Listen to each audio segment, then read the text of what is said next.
I just cannot fathom that decision from Arteta. Maybe it's another one of those, he'll hire pickpocketers to make his Arsenal players more aware. Maybe it's mind games or something like that. I don't really know, but it from the outside it looks like a stupid decision, and it really backfired because they looked devoid of ideas.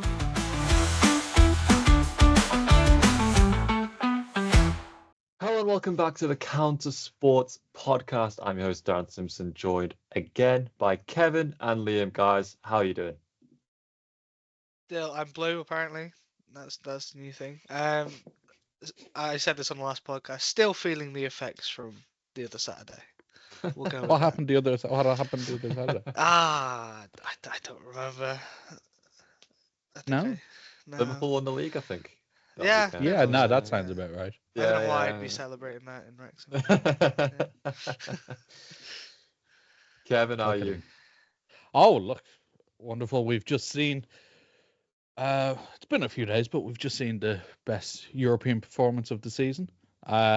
Europe's only unbeaten team left across all three competitions, who will definitely lose the semi-final. So, yeah. Good. Yeah, well, we're going to get into the Champions League, Europa League today. We might touch on the Conference League, but we might not as well. So, just to recap, last week, Inter took on Barcelona in the first leg in Barcelona. 3-3 that one finished with, and to be honest, guys, that was a fucking unbelievable game at times, and absolutely enjoyed Rafinha just deciding to leather it from wherever he could. Kevin, I may as well just start with you on this one because you've been on the Inter train all season. They've recently, I think it's fair to say, I don't want to say bottled it, but they've kind of fell short in the league a little bit. They're 3 points behind Napoli. They've had a few bad results in a row with losses to Bologna, AC Milan, and Roma, but then they really turned up, I thought, against Barcelona in that semi-final. Do you put a lot of hope on them in getting the job done in Inter in Milan? So before the Barca game, I was like, Christ, I've been on this Inter train like from day one. Like, I'm the conductor of this Inter train. And then I was like, they lost 3 in a row without scoring. That's not great, is it? Including losing the Coppa Italia semi-final to an absolutely awful Milan team, who they also haven't beaten this season. Yeah. And I'm just like, I don't know. I'm getting, I don't get nervous, but I'm starting to get a bit shaky. And then Wednesday night, I mean, you mentioned it there. You know when football is just great. You know when good. You know when it's great. Like, I was so happy, and look, I thought they played well in patches. I think, obviously, initially the sort of opening 20 when they went 2-0 up, I thought they were really good. I thought they did well to hang on when it was really, really difficult, when Yamal basically decided to turn into Messi, and they managed to like hang on. And I mean, if Mkhitaryan is a half a shoe size smaller, they probably win the game 4-3. So like, don't get me wrong, I think they have a really good chance here of winning. We're recording this Monday morning, so tomorrow night. They stopped the rot. They won at the weekend, and they basically rotated their entire lineup as well. Well, we're going to get to that as well in a minute, because every club bar one rotated at the weekend. Yeah, basically outside of Jan Bissek, they basically rotated 10 players, which is great. I think the Lautaro Martinez injury is definitely something, like, without him, it's like he's a huge loss. Like, I don't like to criticize players too often, but like, I mean, Mehdi Taremi, not for me. And like, I don't like seeing too much of Marko Arnautovic at this stage of his career. Yeah. You know, like, okay, here and there I'm all right, but I feel like lately I've been seeing too much of him, you know. So I think that's important. You're not a Joaquin Correa guy either? I mean, he's better coming off the bench. What I just want Martinez to be fit and healthy, so it's himself and Thuram who, you know, who played really well. And I think he has a decision to make at left wing back. Because poor Fede DeMarco, I mean, wonderful player who I like, but he got absolutely rinsed by Yamal the other night. So I did know. Now it could be the fact that he played 70 minutes and he played the 120 in the Clasico a few days before. But I thought when Carlos Augusto came on, he did a better job on Yamal. And again, maybe because that was towards the end of the game and whatever. So I do wonder if he starts with that. But look, I think it's set up perfectly. And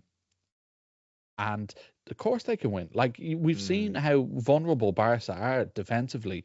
Not only the high line, but they don't defend set pieces well. And you've Çalhanoğlu in there who can deliver a brilliant set piece. And I think that's where Inter can get them again, like we saw the other night, set pieces and counter attacks. And I wouldn't be overly surprised if they do it again, because I mean, I wobbled in the last few weeks. We're back. We're back. I think that why not? Why not? Why not? Exactly. I want to just stay with you quickly though, because with Inter maybe potentially looking like they're going to fall short in Serie A, do you think this is going to be a double loaded question, really? Do you think they need the Champions League to really save their season, given what Napoli have really gone through in the last year, with losing Osimhen in the summer and then Kvara wanting to leave as well halfway through, and it looking like they weren't as strong as they could have been, and then still ending up pipping into the title anyway? And then what I'd also want to mention is, I'm not going to name any names, but I didn't agree with this opinion at the time, and I still don't now. What have you made of Inzaghi over the last few seasons, and specifically the back five? Because again, I'm not going to name any names, but there's been some questions about his back five, and is it going stale? But do you think potentially he just needs reinforcements in the squad, because Inter doesn't really get a lot of money? Well, so the first part of it, I mean, 2 weeks ago, Inter were on for a treble. And now it looks like they're not out of the Serie A title race with, like, you know, it's 3 points. It's 3 points with 3 games to go. Now you could argue like Napoli have to play Genoa, Parma, and Cagliari, right? Which is a relatively soft run-in, whereas Inter have to play Torino, Lazio, and Como. So the Lazio, you're looking at the Lazio game and you're like, you know, they're decent side, still pushing for Europe. So Inter have the harder run-in. So the odds are stacked in Napoli's favour in that regard. And they obviously went so close in the Champions League 2 years ago when City beat them in the final. They somehow contrived to lose on penalties to Atletico Madrid last year when like they absolutely battered them across the 2 games. I just feel like this is a side, and it kind of leads into your second point, where they've been together for so long, the system basically runs itself at this point.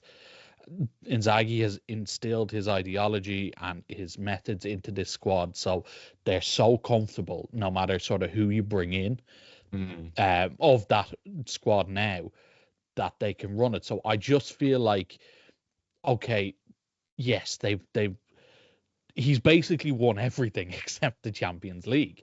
So there is a bit of, right now is the time, you know, you're looking at the squads, you're looking at the teams left, Barca very young, like they're literally relying on a child, and Rafinha in an attacking sense, and Pedri is still quite young.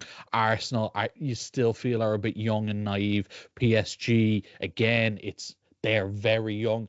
Inter just feel like that old grizzled veteran side that sort of know what to do here. And I mean, you talk about the back five system going stale. I mean, and reinforcements. Of course, they'd love reinforcements. Do you think he wants to be playing a Cherby who's 37 years old at the Mario No, Darmian? but that's my point though. Yeah. It's saying that it's not the back five that's going stale. It's just that they probably need to bring in players. Yeah, 100%. Yeah, I mean, look, he's getting a tune out of Mkhitaryan in the middle of the park, Mario Darmian, Lautaro Martinez has had huge critics in the past for not stepping up when it matters most, and he is so that's just a testament to who he is as a coach. So yes, they do need a centre half, maybe another right wing back. If Dumfries goes, maybe someone with more legs in the middle of the park. But the fact that he's gotten them here with lack of resources sounds so stupid, but like not the ideal sort of thing, I think is a testament. And for me, he is up there with the best coach. He's up there with Pep and Enrique and these guys as he's easily a top 5 coach in Europe without a doubt to me. Yeah, I think I might even put him higher than that, to be fair, but he is definitely one of the best in the world, and he's shown that over and over again. Grice, just quickly on Barca Inter, where are you looking at it going into the second leg? Well, I mean, I'm just looking at the injuries that Barcelona have coming into this game. They're still without Jules Koundé, Marc Bernal, Marc Casado, and Pablo Torre, and Robert Lewandowski is now a doubt as well for the game. So obviously they're massive misses. Even if you take out the previous 4, Lewandowski is still Lewandowski despite nearly being eligible for a bus pass. It seems like. He's on another level this year. Yeah, exactly. He just keeps going and keeps going, and I'm really not sure how.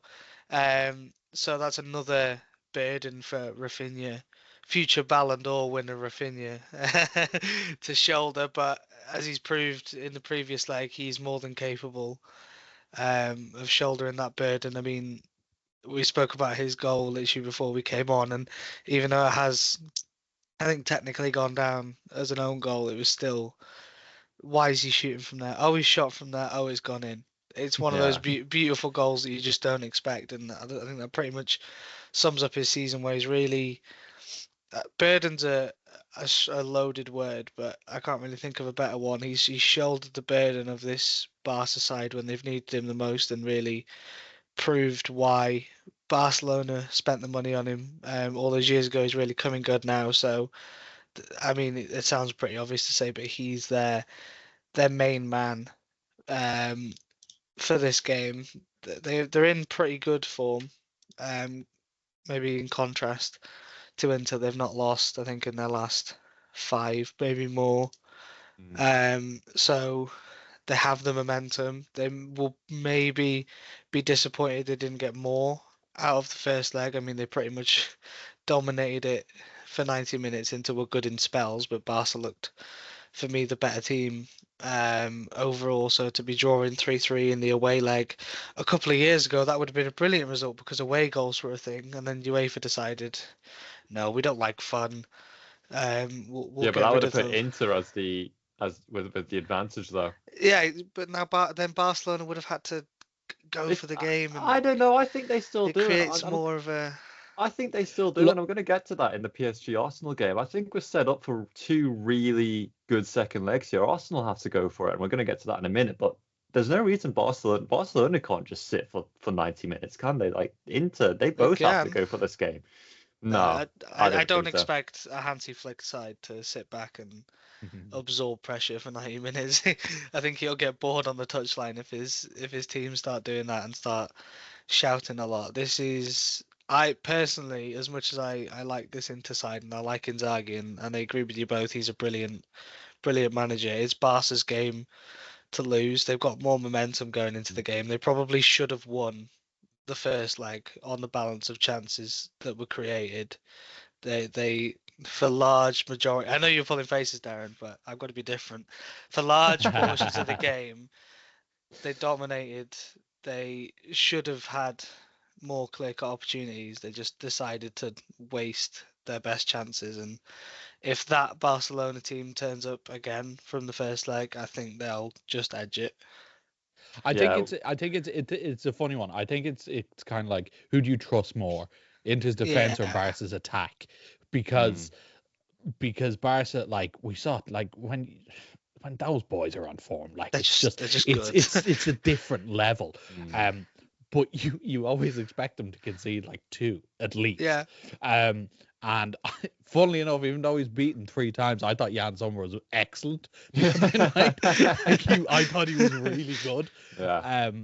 And instead of Szczesny, Szczesny should be on the beach smoking all the cigarettes that he can enjoy in his retirement. Look, I think it's going to be great. I think it's going to be another great game. And yeah. I agree. Something to look forward to. I agree with the majority of what you said there, Grice. I didn't see Barcelona being out and out the best team in that game, to be honest. I think Inter were well deserving of their 3 goals, and I think a draw was actually pretty fair because although, yes, Barcelona dominated, but you kind of expected them to, being at home. But I thought Inter really managed the game pretty well from their side as well.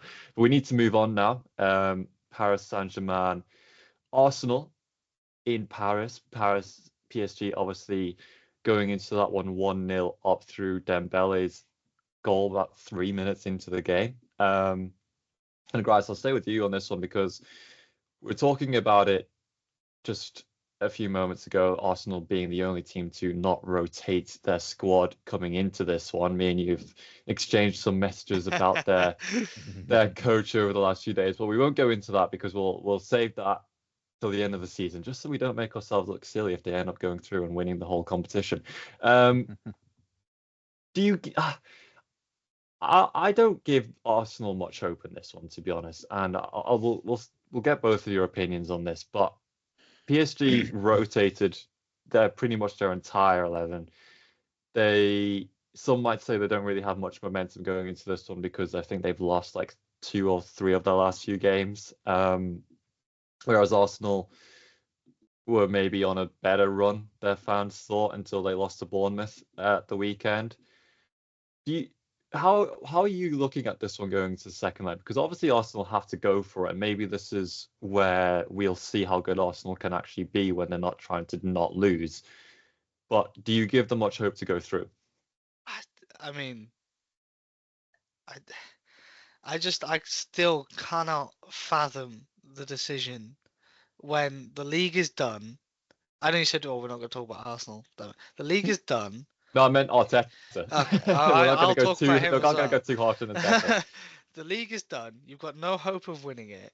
You have the biggest game Arsenal have maybe had in years coming up.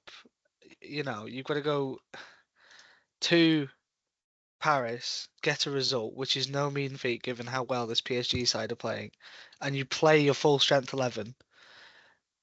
I just cannot fathom that decision from Arteta. Maybe it's another one of those, he'll hire pickpocketers to make his Arsenal players more aware. Maybe it's mind games or something like that. I don't really know, but it from the outside it looks like a stupid decision, and it really backfired because they looked devoid of ideas against Bournemouth. I mean, I didn't really watch the majority of the game, but the bits I saw, Bournemouth were the better team looked on par, if not better. Yeah, they were the better team throughout than Arsenal. And if you'd have rotated the side, you could maybe understand that because there'd be a few players that haven't played a game in ages. They haven't got the momentum, and they're not used to playing with each other. But when you put out the same side majorly that played against PSG in the first leg and they lose to Bournemouth, what's that going to do for their confidence going into the semi-final?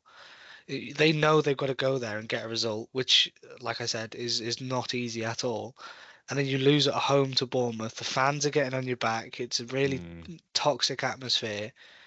What's that going to do for their mental confidence going into a Champions League semi-final if they can't. And Bournemouth are a good side, don't get me wrong, but you'd have expected Arsenal to win that game, and they With their didn't. first 11, exactly. Yeah. And they didn't look anywhere near the level that they've showed this season.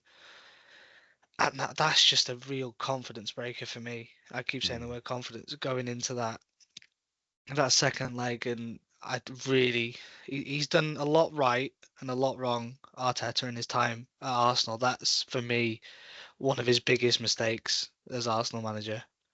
Kevin, Thomas Partey missed the first leg. He's going to be back. Is he going to be enough to get this confidence back in the squad? I don't know if he's going to be enough, but I mean, he will definitely make a difference. Like, case in point was the goal they conceded. I mean, it's basically straight. Yeah, it's straight the PSG basically scored the same goal against Liverpool where Dembele dropped into that little half space and then drives out wide and then gets the ball back. So with him there, you think, right, they probably don't concede. Look, Arsenal are in a bit of a tough situation here. They have to win this game. Like, the only way they go through is if they win this game, obviously. He says, stating wow. Thank you, Mike Alone, for your insightful analysis. Look, they have that. So, but what I mean is, they have to go out with the attitude.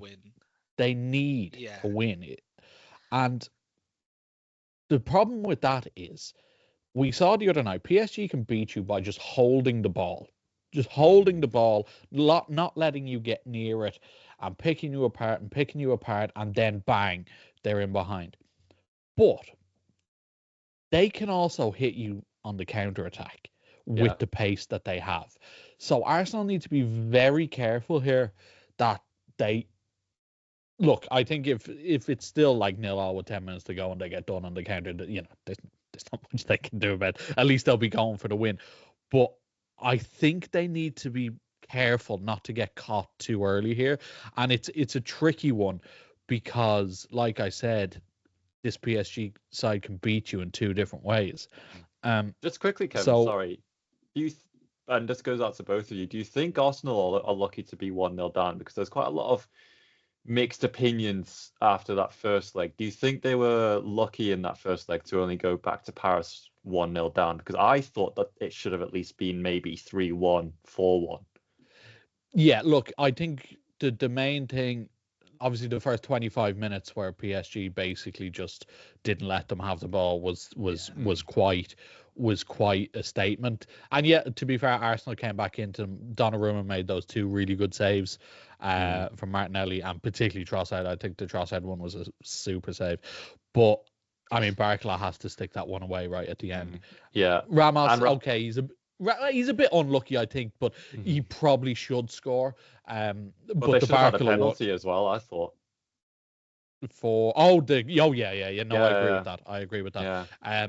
Look, it will be interesting. I mean, they still have a great chance here, and I think pushing Moreno up will help because we've seen him. He's a really good sort of target. If physically he can occupy those two centre backs, which they weren't able to do, so that will make a difference. And yeah, look, they're going in there with a chance. I agree with you about the rotation at the weekend. I think he should have. He didn't. But I also think it goes the other way. Like, I know people are saying, "Dude, this is a different PSG, mindset, mentality." They did kind of collapse against Villa in that second half. So there is still something there where, I don't know about you, I don't fully trust the sort of mental history of this club. I'm getting there. I am getting there. Don't get me wrong, because of what they've done. But do you trust Arsenal more or less? Because I completely agree with you, but I trust Arsenal. I think Arsenal have an even worse mentality. Look, I think the first 20 minutes of this game will be very instructive. I think if it goes the way, PSG will try kill this in the first half, I think. Yeah. They'll come out and they will try get 2 goals in the first half, and put it to bed. Arsenal need to be able. I think if Arsenal go into the last 20 minutes 0-0 and they can go for it, I think they have a good chance. Whether they can do it, I don't know. Yeah. But look, it's football. We've seen so many. I'm acting like Arsenal are like are some, lucky underdogs, isn't it? Yeah, they're not. Like they deserve to be in a Champions League semi-final. But look, the first 20 minutes at the Parc des Princes, I think if Arsenal can survive for a bit, I'm kind of the way Liverpool did. Now, Liverpool survived that game because Alisson is the best goalkeeper in the world and was amazing that night, and then obviously did them on the counter. Arsenal needs something similar, I think. Yeah. But I think that there's big caveats there, though, isn't it? Because Arsenal don't have an Alisson in goal. They've got Raya, who is a good goalkeeper, but he's not Alisson. Yeah. He's not Alisson level. They're obviously missing Gabriel. Kivior has played well. To be fair to him, Kivior has played well. But Saliba, you can see, has some mistakes in him, and I don't think he's had a good very strange. Yeah, I don't think he's played well recently. So it will be interesting to see how Arsenal, because again, remember, we've got to. I think the biggest point here really is that 2 years ago when Arteta first went for the league against City, Arsenal played amazing football, didn't they? They were really expressive and they were really attacking, and then something switched with Arteta and he decided to go the complete opposite. Do you think they will be able to get that attackingness back in this game? Because they kind of need to, don't they? It's on them, isn't it? It is on them now. They have to go, like I've been saying, away to, you could argue, one of the best, or the best side left in the competition, and get a result. And like Kevin said, we did see Villa cause them a lot of problems in that second leg, so it proves there is the opportunity for Arsenal to do that. But again, Villa at home. This is exactly PSG in Paris. It's, and not to sound like an Arsenal fan, because God forbid, but they've got injuries that have hampered them and will hamper them for this game. Ødegaard's a doubt now, and he's not been great at all recently, but there is a quality player in there if he can get going, so that could be a bit of a miss for them. But on the whole, like Kevin said, Arsenal just have to, I think their best way of doing it is riding the PSG storm for however long they just brutally attack them for, and then when the opportunity presents itself, hit them on the counter. And like you said, Darren, if they can recover some of that attacking ness, as you so gracefully put it, their ability to really create chances in plentiful amounts instead of the odd one here and there, then maybe they can get a result. But personally, I just, and touch wood because I hope this comes true, I don't see a way Arsenal get a result in this game. It come back to bite me, but I don't know. Just before we move on, I want to make a quick point that the reason, Arsenal fans, you've had injuries is because of what happened at the weekend. It's because your manager does not rotate players. Yes. And that is why it's not unlucky you've had injuries this season. So I just wanted to get that in there, because he doesn't rotate, and that's the reason you are where you are. They can't rotate because they've had injuries, but then well, it goes. No, I'm sorry, but that reason right there. Ødegaard potentially being a doubt. Saka's just come back from injury. They could have missed quite a few players if they got injured at the weekend. It was very reckless. Anyway, just quickly on the Europa League, I was hoping we could have a bit more of a conversation on this one, because we all like Bodo Glimt and we all like Athletic Club, but unfortunately, Spurs won 3-1 in the first leg against Bodo. They obviously have to go back to basically the North Pole. He's got to go to the Arctic Circle and get something. And then in the other game, United went to Bilbao. I didn't really catch much of the game, but I thought the game was a lot closer than the result seemed. But obviously United have a 3-goal advantage, and I suppose that game is pretty much done. Do you guys want to just add anything onto these two games? Did you not see the Lyon quarterfinal? Yeah, that's exactly what I was. That's true. That's true. Nothing would It's not surprise done. me with this United side. Put it that way. No, look, No, fair enough. nothing. Fair enough. I have been very critical of United over the course of this season, and rightly so. I think they played quite well and took advantage of the circumstances quite well, which is nice to see. And look, Amram has said it himself. He doesn't care about the league, and I was advising this very early on. I was like, Yeah. it doesn't matter about the league. It honestly doesn't matter. Put all your energy into this. You saw his team selection at Brentford yesterday. That reflects that. We've literally just talked What you about should have done, Arteta. rotation. He rested Fernandes. He rested Maguire. He rested Casemiro. Yeah. Rested Hoyland. Fine. Rest.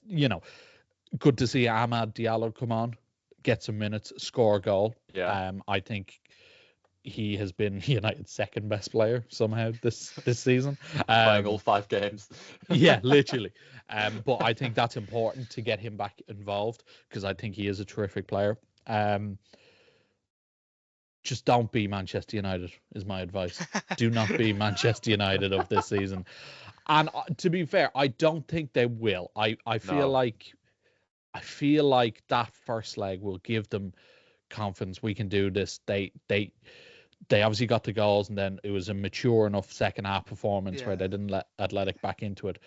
And yeah, I just keep it simple.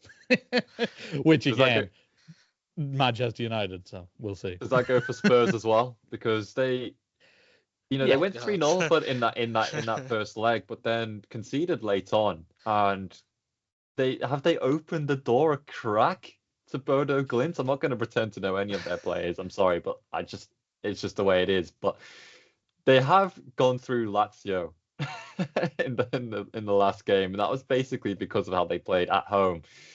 Do you see a way that they can come back into this one? Do you trust Spurs to see this out? We said about it with United, and if there's any team that's better at bottling from good situations, it's Spurs. They should we say have a history of being Spursy in matches like this, and you'd like Giorgio Chiellini. the history of the Don. You'd like to think that they can't bottle it with a 2-goal advantage, but like it's Spurs, you just don't know. I will say happen. Bodo are extremely good at home.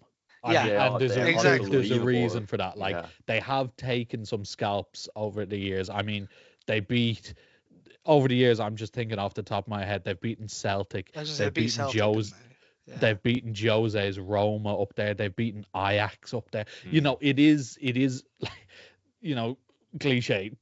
Tough place to go, like it is, because you're like you said, you're basically in the North Pole on a plastic pitch. Now it's summer, so it's not quite as cold. I mean, Spurs have to win it. They have to see this out. I mean, I wouldn't be surprised if Bodo win 1-0 and it's a bit nervy, but Spurs go through.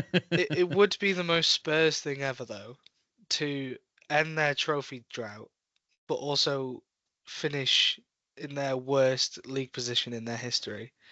It just combines together to be the most Spurs thing ever. So that's the only thing that gives me confidence for them. Quickly on that potential final. So it's just hypothetically if Spurs make it through, and I do love the fact that none of us are confident Spurs can 3 out of 3 won first leg result. Is it a United win if they make it to the final, do you think? Well, Spurs, despite them being absolutely terrible this season, I think have done the double over United in the league. Yeah, they're unbeaten. United recently. And they beat them in the EFL Cup as well. So Ange seems to just... he doesn't know how to beat every team, but he knows how to beat United. That could be important for the final. In a final, though? Last time they were in a final, they sort of lost it after 20 seconds when Sissoko decided to play catch. So I don't think that'll happen again. I think Spurs will have more of a chance to bed themselves into the game because United will probably afford them. I mean, this is all hypothetical. I mean, it could be Bodo Glimt versus Bilbao in the final. So, but if those two do get in, United will afford Spurs opportunities to bed themselves into the game, which maybe you wouldn't say if Bilbao got into the final. So it sounds really weird to say. I think a United final would be an easier game for Spurs than Bilbao, because Bilbao are at home. Ooh. They'll have that whole Yeah. advantage. It's the whole. I mean, we got called it the other week. The whole circus of it, whole fanfare. So yeah. Well, I let's think not throwing United insults at Bilbao because we got thrown some. But Hey, it worked Kevin, for us. Worked for Bilbao. Kevin, do you agree with what Grice is saying there? I'm so undecided on it because obviously United have won trophies even recently under Ten Yeah. Hag, so their players obviously know how to win finals, even as shit as they can be half the time. Excuse my language, but it is true. Not wrong. Spurs, Yeah. like you said, haven't lost to United since 2022, so there is obviously that. I would like to think, and sounds stupid because it's already happened, but if United get to a final, that the way Bruno has been playing recently, he basically won't allow them to lose it in a weird way. Obviously, they've been sort of scarred before in a Europa League final, the Villarreal one, which they should have won a few years ago with all those penalties. I think it would be tight if it is a Spurs United final, but like I said, I just think that United have that with Fernandes. Basically, he is the best player in that game, and the way he's been playing recently, the way he's dragged United into so many, or back into so many games, more so than into so many games. Yeah, I just think. I don't think it would be good, but I think United might. Think it will be either. I think United might just have enough. Well, that would be a terrifying thought, wouldn't it? We'll leave it there for now. We'll come back later in the week for me and Grice to go through F1 again after yesterday's amazing race in Miami. Then we'll be back, I think, next week with potentially some guests, but we'll still need to iron that one out. And then we'll see what happens after that. But thank you to Kevin for joining me today. Thank you to Grice also. If you want to go back and watch our first non-podcast video where I go through 5 starters Liverpool need to sign 5 starters this summer from a whole host of players available, then please go watch that, clicking on the link on your screen. But for now, thank you for watching and we'll see you soon. Goodbye.